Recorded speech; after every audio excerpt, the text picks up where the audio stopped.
With the union budget just around the corner, reports are swirling about a possible tax hike on futures and options or F&O trading. This has raised concerns for some, but also sparked discussions about protecting investors and promoting long-term investment strategies. Take a look at this next report for more on this. The upcoming union budget may bring significant changes for futures and options traders. Reports suggest the government is considering higher taxes on F&O transactions. This move comes amid concerns about rising participation of retail investors in the F&O market, which involves high risks and has led to substantial losses for many. F&O contracts allow speculation on the future price of assets like stocks, commodities, or currencies. While they offer opportunities for profit, they also carry the potential for significant losses due to leverage.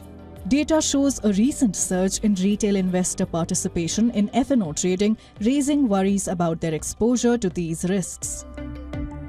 The government is reportedly considering two key changes. First is reclassifying F&O income. Currently taxed as business income, it could be categorized as speculative income, attracting a flat 30% tax rate similar to lottery winnings. This would eliminate the benefit of offsetting F&O losses with other business profits. Second is to introduce TDS or tax deducted at source.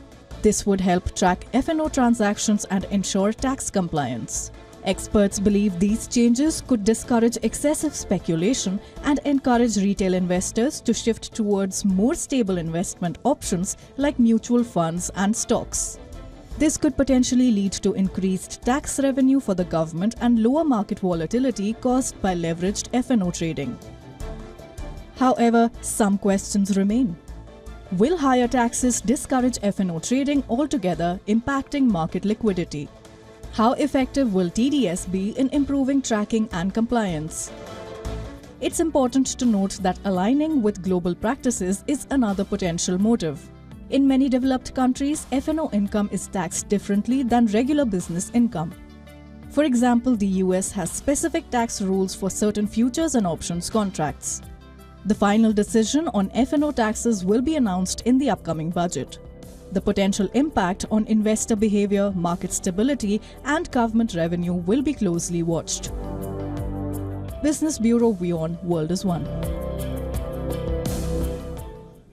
All right, for more on this, we are now being joined by Mr. Ansh Kachara, F&O trader, live from Mumbai. Mr. Kachara, welcome to World Business Watch. I wanted to understand from you, now, why do you feel F&O trading is gaining so much popularity? And before you get into that, if you can quickly, just for the sake of our viewers, explain what F&O trading is all about. Hi Shivam, thank you so much for having me. I will explain it to you how I would explain it to your 15-year-old. What basically future means is it's supposed to be a leveraged contract.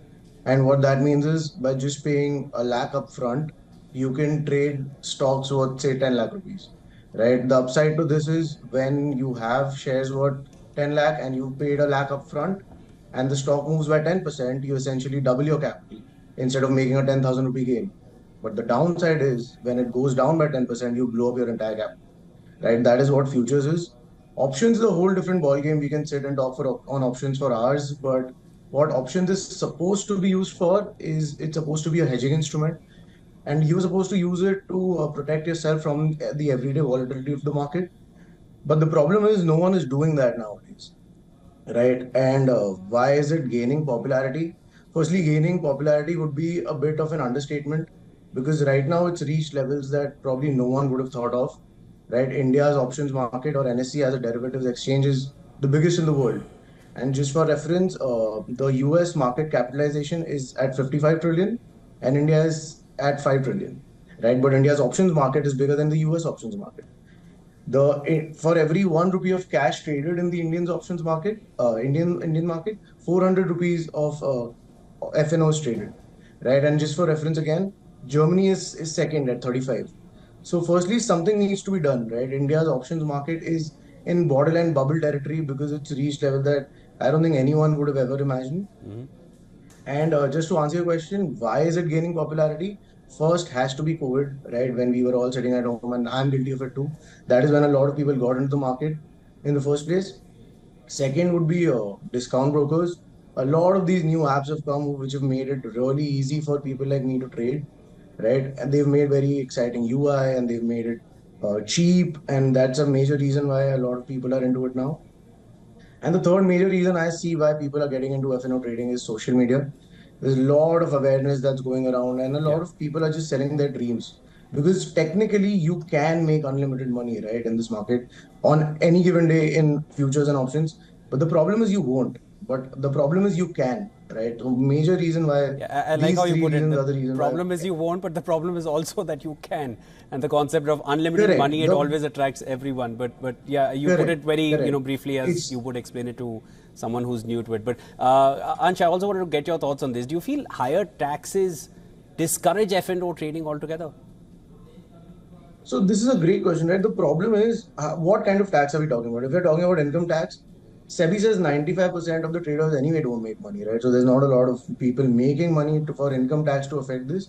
Second would be increasing your charges on trading. India is anyway the most expensive market in the world for anyone to trade in, right? All the transaction costs we pay, the STT, the charges, which is a lot more than any other market. So these things are anyway there. I don't think this will make a very big difference. This won't discourage a lot of traders from trading F&O, is what I can tell you. All right, Ansha. And also, how effective do you feel will a TDS be in improving tracking and compliance there? Compliance and tracking, again, I don't think is the biggest issue. The biggest issue that the market participants are right now facing is the volatility. Making money, not making money, all of that is a secondary problem. The first main problem that we're facing is volatility, right? None of these moves have been off late making any sense. Market goes up 200 points, it goes down 500 points. And this is again unusual, right? This is not supposed to happen. Derivatives are supposed to derive its value from cash and not the other way around, which is happening. So I think a major change that the government can make sure happens is a lot of these foreign hedge funds have started coming to the Indian market and started trading it, and they've been making billions of dollars of it, right? That is something international hedge funds are supposed to be controlled. That is how the main difference will take place.